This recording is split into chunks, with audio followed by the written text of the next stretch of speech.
lion was sleeping under a tree. A mouse saw him. He ran up the lion's tail and climbed on his back.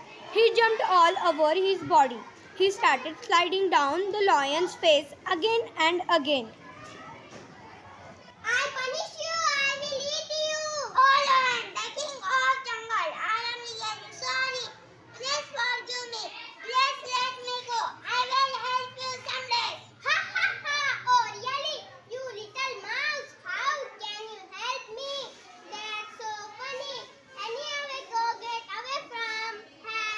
Thank you, friend, so much. A few days later, the lion was caught in a hunter's net. He was roaring loudly.